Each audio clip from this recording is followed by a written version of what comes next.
E aí agora, gente, boa noite, né, pra todo mundo. Deve chegar mais gente durante a aula, né? Não sei se alguém saiu de casa, tá voltando agora, porque eu vi que uns 10 minutos atrás estava chovendo. Então, se tiver alguém para chegar em casa, pode ser que perca, mas agora nossas aulas vão ter a gravação direitinho, né? Tô equipado para dar as aulas para vocês. Agora tem qualidade de áudio, qualidade de vídeo. Vou postar no YouTube assim que terminar, que agora vai ficar tudo gravado no computador que está funcionando. Então, a partir de agora, todas as aulas vocês vão poder acessar sem problemas, né? Tirando aquelas que a gente teve problema, vocês vão poder acessar sem problemas lá no YouTube. E na aula de hoje, o que eu quero conversar com vocês é começar a falar de ácidos nucleicos e, se der tempo, a gente fala de núcleo celular, ah, de ciclo celular. E aí, na aula que vem, o que eu sugeri, né, no meu planejamento seria a gente falar de mitose e meiose, né? Tentar falar dos dois na mesma aula. Se não der, a gente usa uma terceira aula.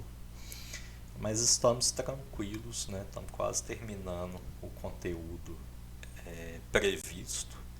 E acho que vai dar para a gente finalizar tudo antes da revisão. Não vamos ter problemas com isso.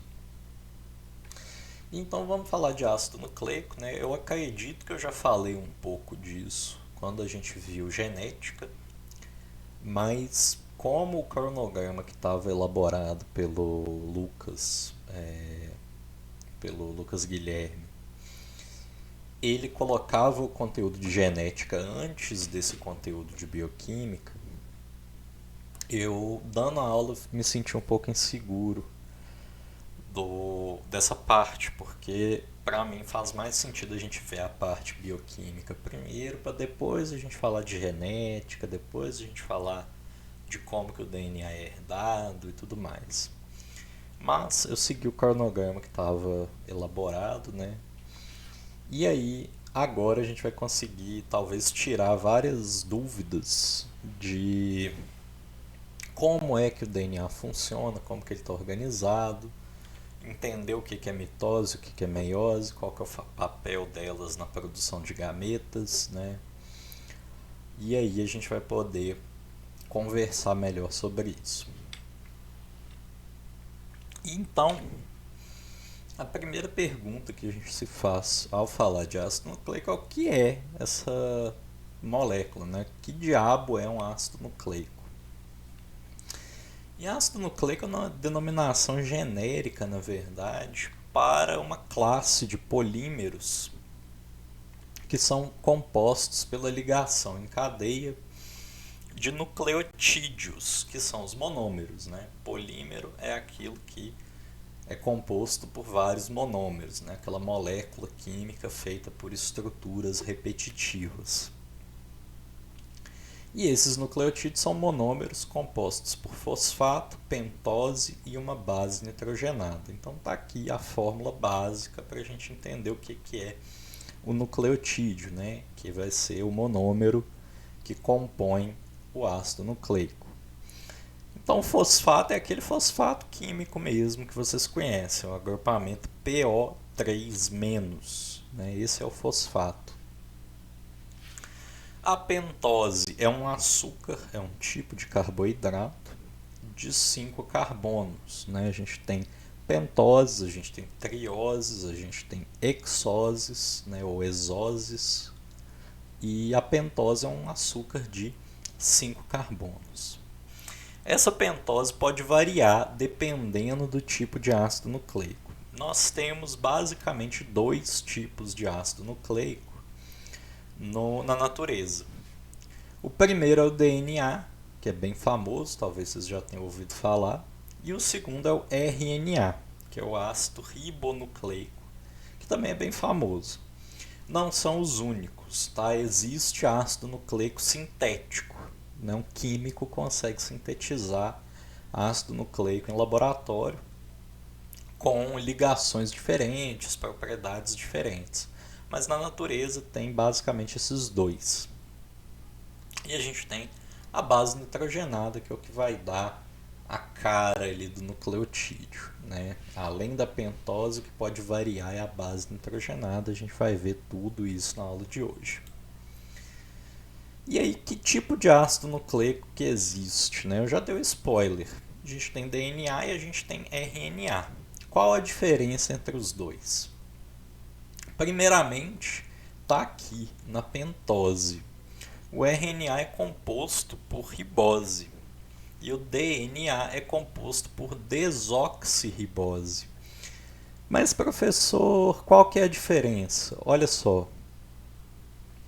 Aqui no DNA, se vocês observarem, esse esqueleto de fosfato e desoxirribose, que é essa estrutura em cadeia que está ligando os monômeros, se vocês repararem bem aqui na desoxirribose, vocês vão ver que aqui no carbono 2, né, esse aqui é o carbono 2,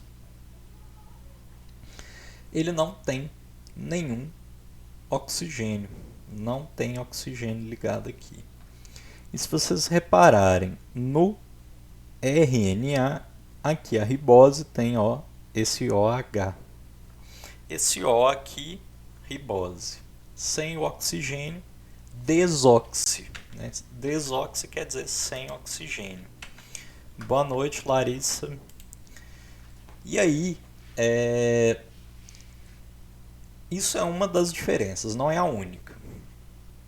No DNA a gente vai ter bases nitrogenadas específicas. Então a gente tem a adenina, a timina, a citosina e a guanina.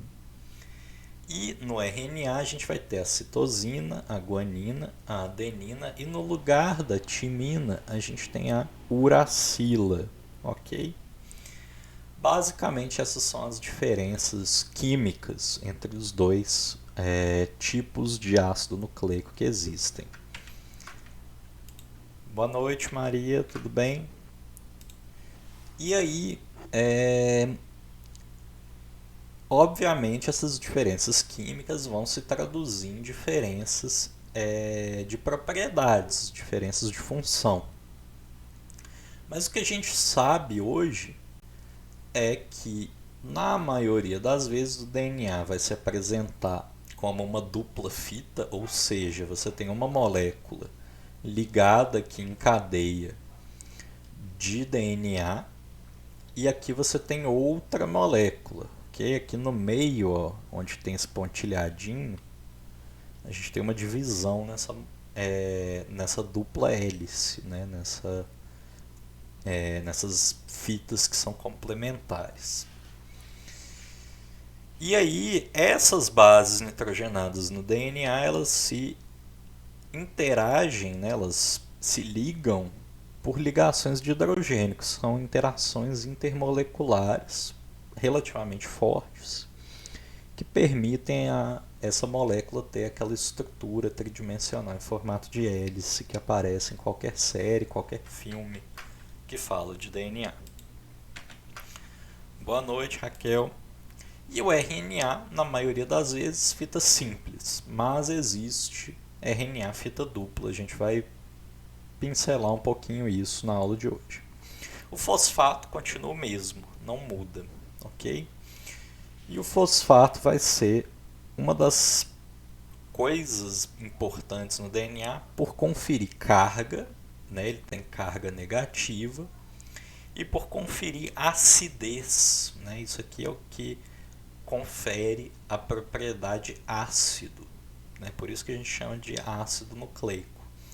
Tanto DNA quanto RNA em meio aquoso são considerados ácidos, ou seja, eles liberam hidrogênio, liberam prótons no meio aquoso, beleza? E aí, eu falei das bases nitrogenadas, que elas interagem entre si, mas eu não falei quais que existem em detalhes. Basicamente, a gente divide base nitrogenada em dois grupos, purina e pirimidina. As purinas têm 2 anéis com nitrogênio e as pirimidinas têm um único anel. Então a gente tem a adenina e a guanina, que são comuns tanto ao DNA quanto ao RNA. Lembrando que a adenina pareia com a timina ou com a uracila, e a guanina, que é comum tanto ao DNA quanto ao RNA, pareia com a citosina.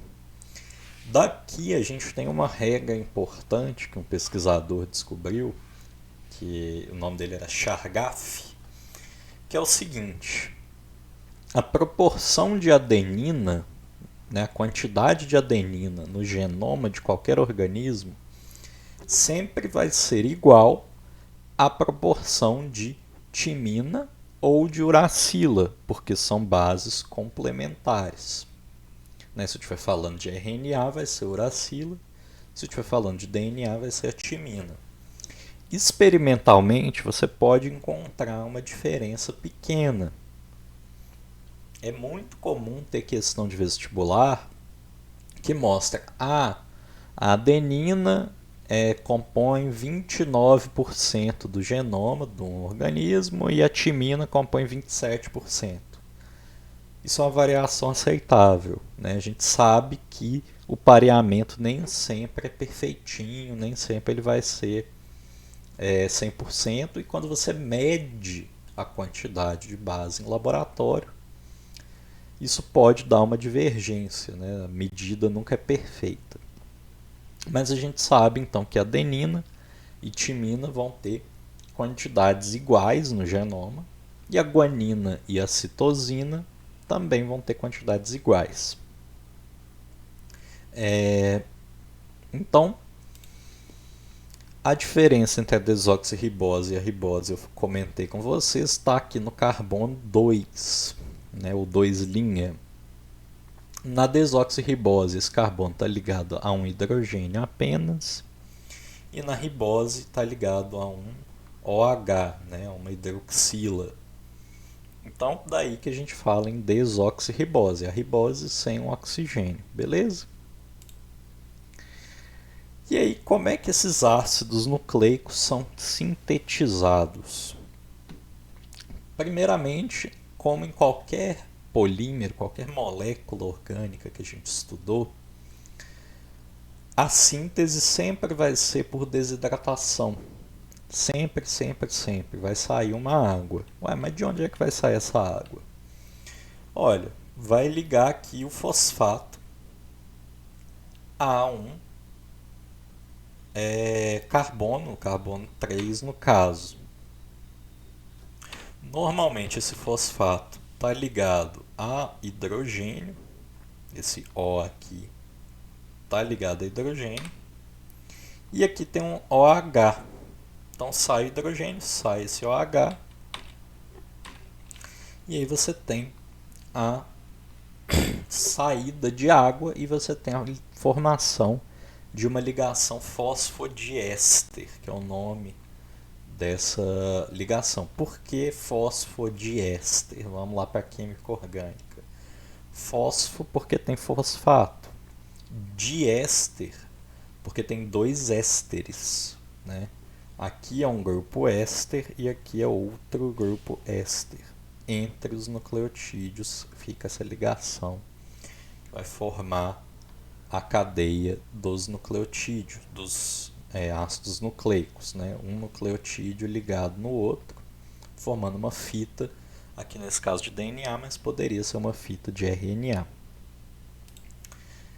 E aí a gente entra no sentido de síntese. De onde é que vem a síntese dos ácidos nucleicos? Como que ela acontece?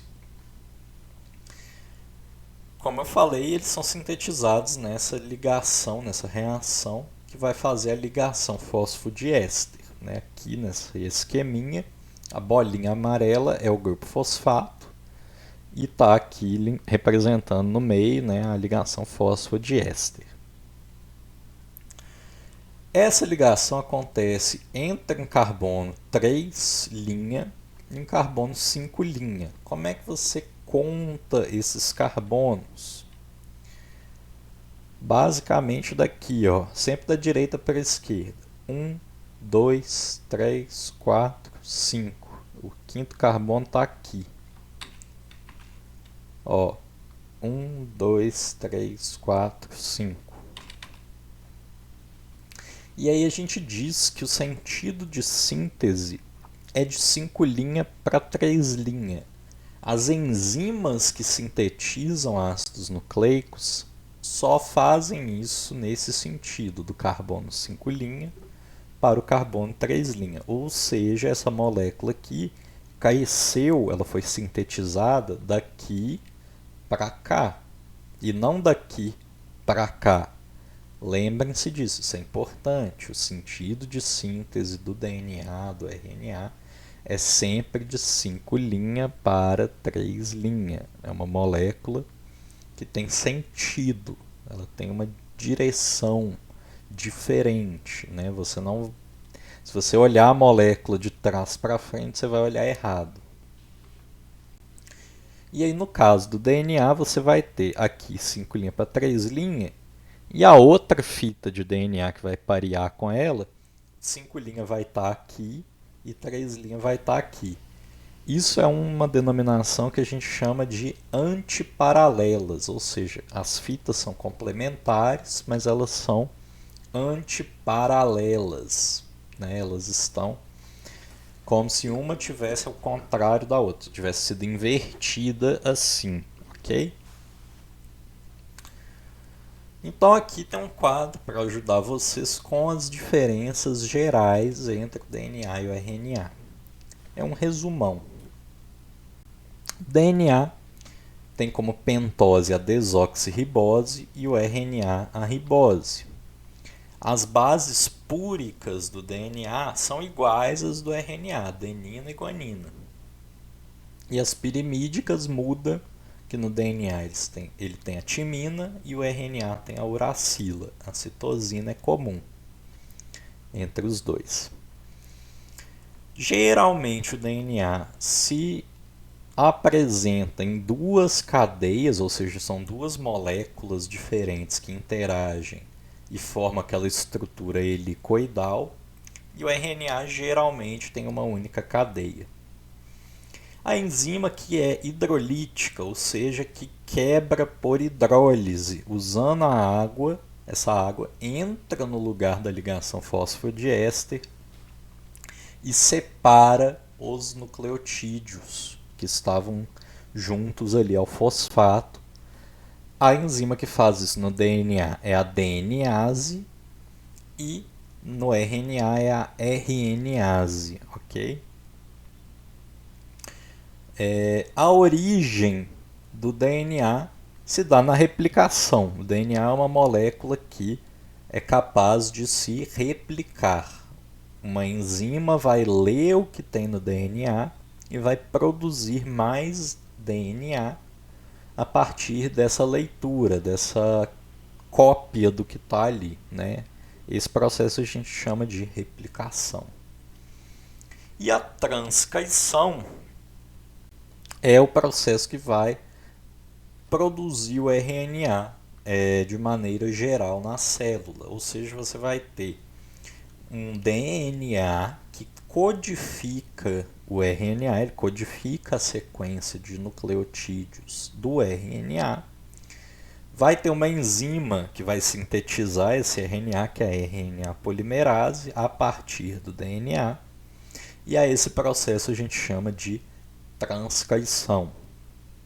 A enzima que faz a replicação do DNA é a DNA polimerase. E a enzima que faz a transcrição do RNA, né, que sintetiza RNA a partir de DNA, é RNA polimerase.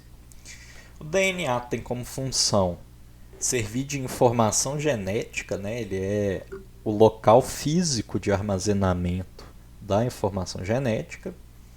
E a síntese de proteínas é a função do RNA. Ele tem outras funções, mas a sua função primária é de síntese de proteínas, ok? E aí o RNA ele é um dos tipos de ácidos nucleicos utilizados pelas células no metabolismo.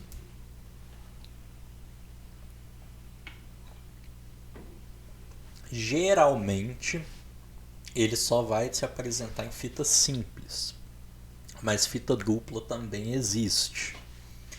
O que acontece? No nosso corpo, RNA tem que ser fita simples. Se ele for fita dupla, nosso corpo fala, opa, peraí, isso não é normal. Por que não é normal? A maioria dos RNAs de fita dupla estão presentes em vírus de RNA.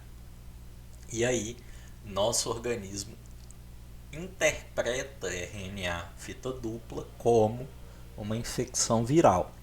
Existem outras formas de se formar RNA fita dupla, mas eu não vou entrar nesse detalhe. Só entendam que não é normal no nosso corpo encontrar RNA fita dupla que não tenha origem viral. Então as células tentam combater a presença desse RNA fita dupla. Dando esse spoiler, o RNA, tanto em fita simples quanto em fita dupla, se faz presente em certos vírus, e a gente divide o RNA em 3 subtipos, né, de acordo com a função que eles exercem. Então a gente tem o RNA mensageiro, que é produzido lá pela RNA polimerase, como um produto da transcrição do DNA. A transcrição é justamente pegar o que está escrito lá em DNA e passar isso para RNA. E esse RNA mensageiro carrega justamente as informações para uma proteína, para codificar uma proteína. A gente tem o RNA transportador, RNA-T, que basicamente se liga e transporta aminoácidos para a síntese proteica. Então eles são como se fossem sondas de RNA que vão trazer os aminoácidos na hora de formar a proteína. A gente vai estudar a síntese proteica, provavelmente daqui 1 ou 2 aulas. E aí vocês vão ter isso muito claro na cabeça de vocês do que é esse processo do RNA transportador, né? O que ele está fazendo. Mas basicamente eles vão carregar, eles vão funcionar como carrinhos mesmo que levam o aminoácido até o ribossomo. E por que tem esse RNA? Porque ele tem que interagir, tem que reconhecer outros RNAs, tanto o RNA mensageiro quanto o RNA ribossômico, para saber que naquele lugar, naquela posição, vai um determinado aminoácido, uma glicina, uma metionina, um aspartato. Por meio das letrinhas que tem lá no RNA, que você sabe qual aminoácido vai aparecer em uma determinada posição de um gene, né, de um gene de DNA. E a gente tem o RNA ribossômico, que ele, além de ser um componente estrutural, ele tem função catalítica e de formação do sítio catalítico para a síntese proteica. A síntese proteica é uma reação catalisada. Você vai ter ali uma fita de RNA mensageiro sendo lida pelo ribossomo, com o auxílio desse RNA ribossômico, que vai interagir com o RNA transportador, e aí essas moléculas juntas vão funcionar como se fosse uma impressora 3D, formando ali a proteína que vai sair de um determinado gene, né? Cada proteína, de uma maneira geral, tem sua informação, né? A sequência de aminoácidos lá da estrutura primária dela, codificada em um gene no nosso corpo. Isso não é necessariamente verdade para todas as proteínas, mas de uma maneira geral você tem essa relação. E o DNA é, como eu falei, uma molécula informacional, ou seja, ela carrega fisicamente as informações, ou seja, os genes que são utilizados para a produção das proteínas que vão expressar, que vão mostrar o fenótipo de um ser vivo. Todo o nosso fenótipo ele é praticamente expresso por meio de proteínas, por meio de enzimas, por meio de proteínas receptoras, e isso se dá por meio dessa interação do DNA com a transcrição, né, vai formar o RNA mensageiro, e a produção ali de proteínas, que é o processo de tradução. E aí os genes podem ser expressos usando apenas a sequência de bases nitrogenadas. Por que só as bases nitrogenadas? Porque o fosfato e o açúcar, a pentose, continuam os mesmos, né? A pentose do DNA vai ser a desoxirribose. Então a gente muitas vezes vai escrever um gene como AT, usando, né, ATCG. Então um gene pode ser escrito AAATAAGGC AGTGATATAGGCTA, por exemplo. Você não precisa saber que tem fosfato ali, porque todos os nucleotídeos ali vão ter fosfato. E o DNA geralmente é uma molécula de fita dupla antiparalela, como eu expliquei para vocês, não fica pareada assim. Uma tem que estar o contrário da outra. Em que a interação entre as duas fitas é, como está mostrando aqui na figura, mantida por ligações de hidrogênio, sendo que a guanina e a citosina fazem 3 ligações de hidrogênio e a adenina e a timina fazem 2. Isso é uma relação interessante, porque a gente sabe, por exemplo, que ter mais guanina e citosina no DNA é uma adaptação de alguns seres vivos a ambientes mais quentes, né? Alguns micro-organismos precisam manter o DNA estável e íntegro em temperaturas muito altas. Então, muitas vezes eles aumentam, como uma adaptação, a quantidade de guanina e citosina no seu DNA e diminuem a de adenina e timina, porque 3 ligações de hidrogênio são mais fortes do que 2, vão deixar a molécula mais juntinha. E aí, como é que esse DNA fica organizado no núcleo da célula? Ele não fica nessa conformação aqui de dupla hélice, solto. Porque essa conformação aqui ocupa espaço demais. Então, para ser armazenado, o DNA é associado a proteínas histonas que funcionam como grampos, né? Que vão inovelando essa dupla fita, né? Vão enrolar essa dupla fita ao redor de um carretel, né? Praticamente, vão grampear essa fita enrolada, e a essa estrutura a gente chama de cromatina. O que é cromatina? É justamente o DNA associado a proteínas, e esse DNA se enovelar, ele se espremer para caber no núcleo.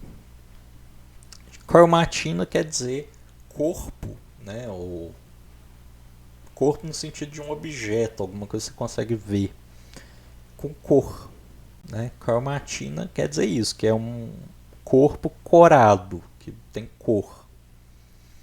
E aí a gente tem a classificação eucromatina e heterocromatina. Vocês nunca esquecerem qual a diferença. Eucromatina, eu é um prefixo grego que quer dizer verdadeiro, bom. Acho que bom para aqui, para essa palavra faz mais sentido. É a cromatina que é boa para fazer proteína, para ser lida, né? Eucromatina são aquelas regiões do DNA que não estão tão enoveladas, não estão tão inacessíveis. E a heterocromatina é a cromatina diferente, a cromatina que não está exercendo a principal função do DNA, que é servir de base para a síntese proteica, né? De servir de base para a manifestação de uma característica genética por meio da síntese proteica. E aí essa é a heterocromatina, ela fica mais enovelada. Seria mais ou menos o seguinte, a heterocromatina seria essa parte aqui de 700 nanômetros e a eucromatina seria essa aqui de 300 nanômetros, um pouco mais solta. E o cromossomo, essa estrutura aqui que a gente vê na divisão celular. A gente vai ver as etapas da divisão celular, mas esse cromossomo, como vocês estão vendo aqui, a gente só enxerga quando a célula está em processo de divisão. Como eu falei, né, cromatina quer dizer corpo corado e cromossomo também. Aqui a gente consegue ver claramente que no microscópio óptico mesmo, dá para a gente enxergar cromossomos com uma resolução até muito boa. Aqui a gente consegue ver uma célula começando o processo de divisão celular. Aqui, na verdade, aqui a gente vê uma célula ativa, né? Aqui a gente vê ela começando o processo de divisão celular, em que os cromossomos estão começando a se formar. Olha como que tem pontinhos densos formando essas estruturas diferenciadas. Aqui os cromossomos se alinham no meio da célula. Aqui eles começam a ser separados, né? Você vai ter a separação das cromátides irmãs.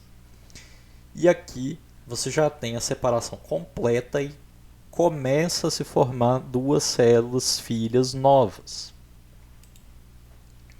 E aí a gente chega na parte de ciclo celular. Quando eu pensei essa aula, estou aproveitando essa aula do Equalizar, que era o cursinho que eu dava aula antes.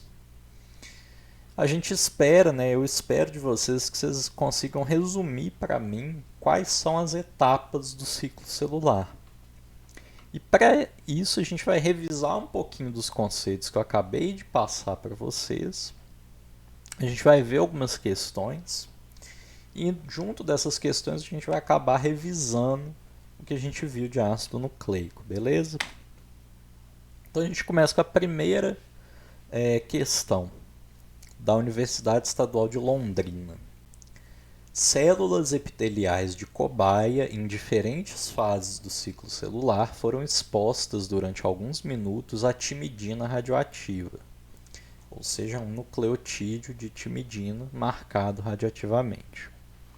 A sua posterior observação para avaliar a incorporação do nucleotídeo, feita pela técnica de autorradiografia, impressão em película fotográfica, mostrou que o padrão de radioatividade permaneceu difuso em todos os estágios do ciclo celular, exceto nas células que se encontravam no período S.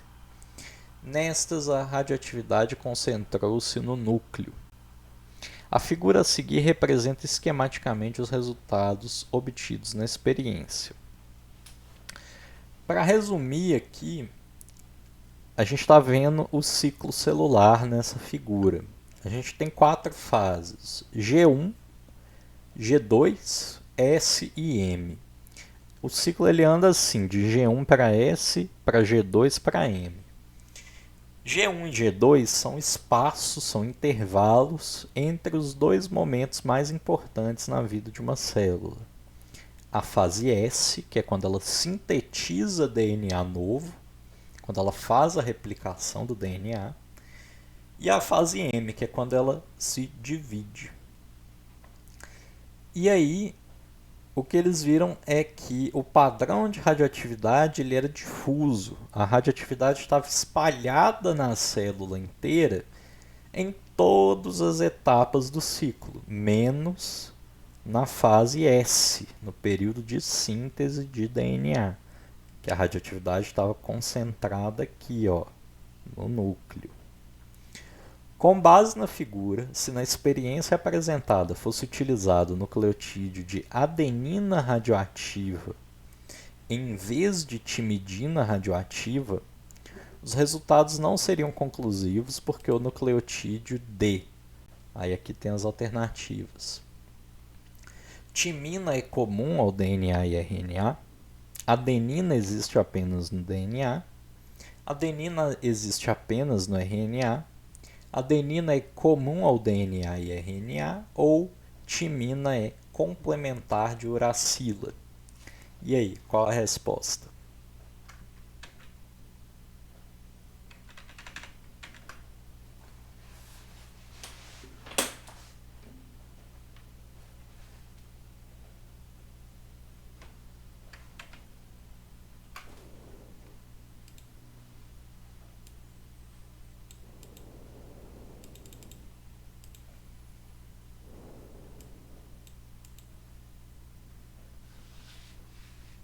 Gostei dessa maneira de decorar as bases nitrogenadas, Juan. A gente come tudo e a gente come uva. Serve também, essa eu não conhecia. Você ficou confuso, Juan? Vamos voltar aqui, peraí. Não sei por que o Microsoft fica me notificando que eu estou apresentando. Eu sei que eu estou apresentando.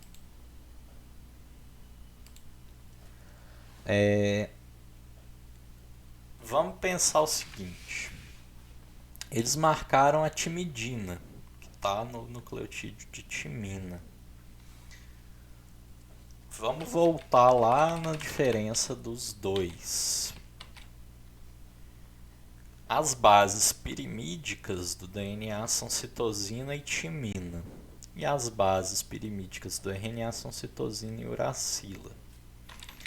A questão me diz o seguinte, que se ao invés de usar a timidina, que é exclusiva do DNA, eu usasse a adenina, que tem tanto no DNA quanto no RNA, não seria conclusivo o resultado, eu não ia ver diferença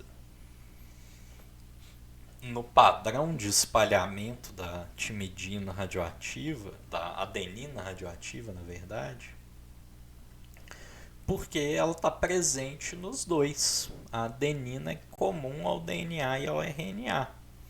E o RNA ele está sendo produzido tanto na fase G1 quanto na fase G2. Na fase S ele está sendo produzido também, mas na fase M ele cai. Então não teria, né, uma diferença tão grande. Ele ainda estaria aqui. Só que eu não ia conseguir ver diferença, porque na fase M eu ia ter DNA. Então eu ia ver a adenina radioativa na célula inteira, em todas as áreas da célula. Como eu marquei a timina, que só tem no DNA, eu consigo observar que na fase de síntese de DNA, a maior parte da timina está no núcleo, porque ela está sendo usada para produzir mais DNA. Concordam? Ou não? A explicação faz sentido? Alguém tem dúvida nessa?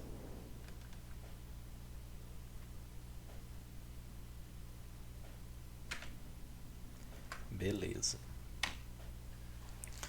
E aí, para a gente falar de ciclo celular, a gente precisa perguntar o seguinte: por que as células se dividem?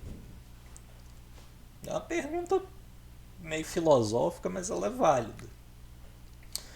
O ciclo celular ele pode ser considerado, ele pode ser interpretado como um ciclo de vida da célula. Ou seja, é a série dos estágios de crescimento e desenvolvimento que essa célula passa entre o seu nascimento, que a gente vai ver que não tem exatamente um nascimento do nada, ela nasce de outra célula, né? Ela é formada justamente pela divisão de uma célula mãe, e reprodução, que é a divisão para gerar duas células filhas. Percebam aqui que nesse ciclo eu não coloquei a morte das células, mas ela existe. Nossas células do corpo morrem eventualmente, elas entram em um estado de senescência, né, que seria a fase da velhice da célula, e elas se desativam, elas morrem e deixam de ter função. Isso acontece. Mas eu não coloquei aqui porque isso é um processo que seria uma bifurcação no ciclo celular, né? Seria a bifurcação para a morte da célula. E aqui a gente tem a ideia do que é o ciclo celular, né? Da representação. Eu gosto sempre de começar o ciclo olhando para a fase M, que é a fase de mitose, né? A fase de divisão celular. Poderia ser a fase de meiose também. Mas para facilitar, vamos considerar que é uma mitose, que é a divisão celular mais fácil, mais simples.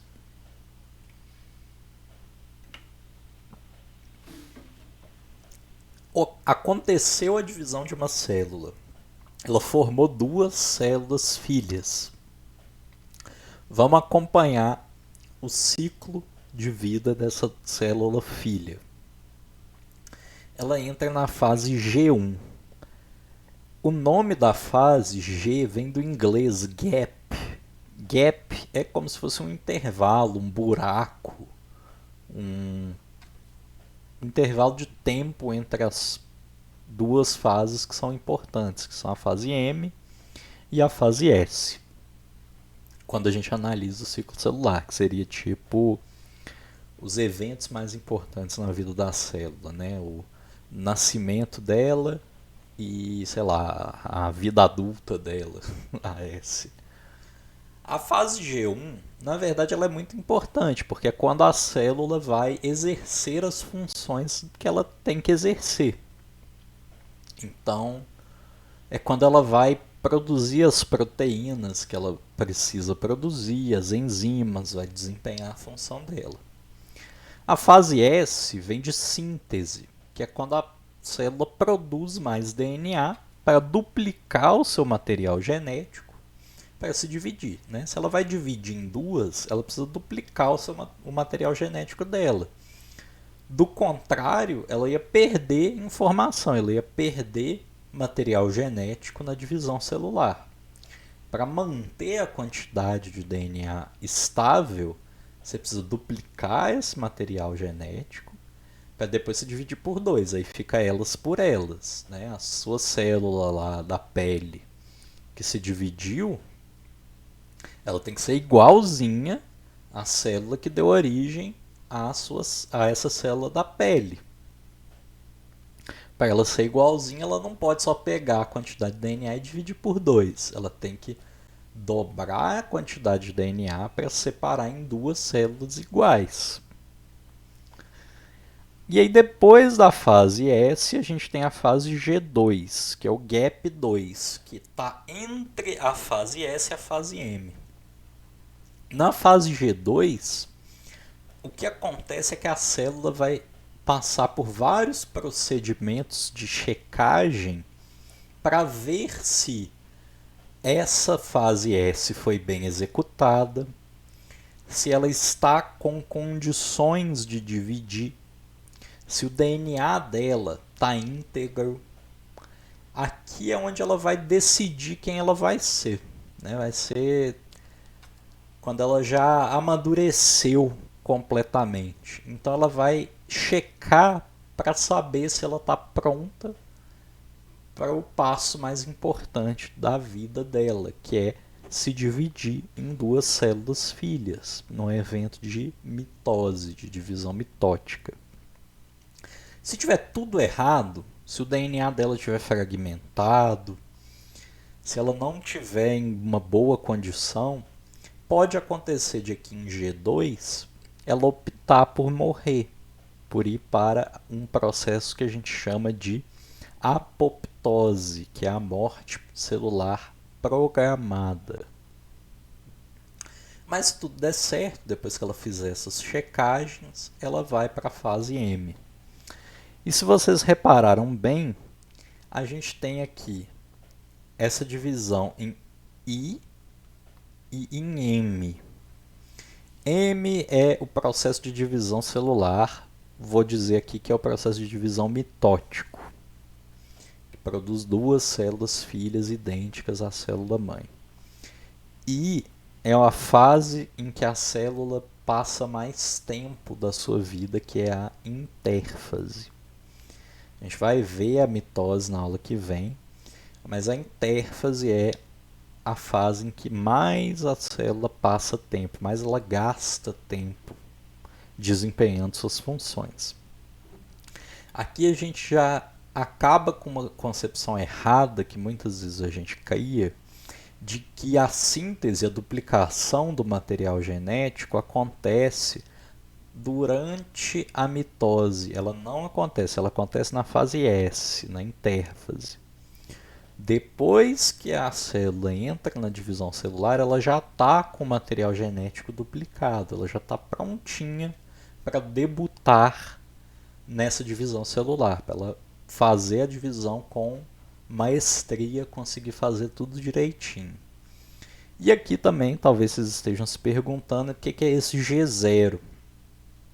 Algumas células do nosso corpo não passam por divisão celular, elas ficam permanentemente ou temporariamente nessa fase de G1, que seria exercer as suas funções. Mas aí a gente não chama mais de G1. A gente chama essa fase de G0, porque ela não vai fazer síntese de DNA, ela não vai se dividir. Um exemplo de célula que não faz isso, né, é o neurônio. Ela fica na fase de G0, ela fica parada, transmitindo impulso nervoso, funcionando como um neurônio, parado nessa fase G0, beleza? Deixa eu ver que horas são. Passou um minutinho, mas só para finalizar, eu vou postar o PDF dessa aula de hoje, mas eu devo continuar esse slide que eu não terminei ainda para a aula que vem com mitose e meiose. Tenho essa questão aqui para vocês fazerem, para fixar. E aqui uma questão interessante, de por que a gente estuda o ciclo celular? Qual que é a função da gente saber sobre o ciclo de vida de uma célula? Basicamente, sabendo do ciclo celular, a gente consegue compreender como é que os seres humanos envelhecem, porque a gente é constituído de célula.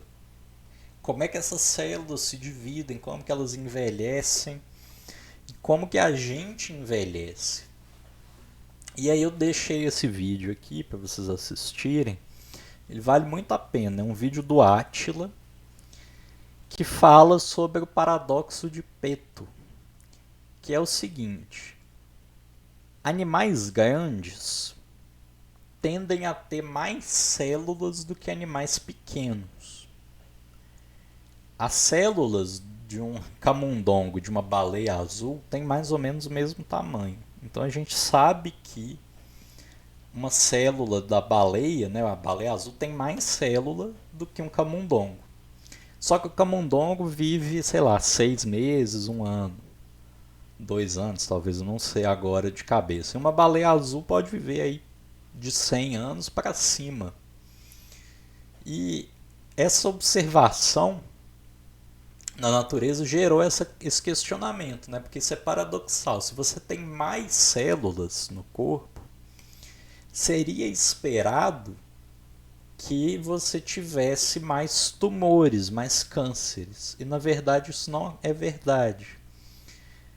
Quem sofre mais com problemas de longevidade, né, doenças de longevidade, são os animais pequenos. Eles tendem a ter mais tumores, ter problemas de saúde mais sérios e morrer mais cedo.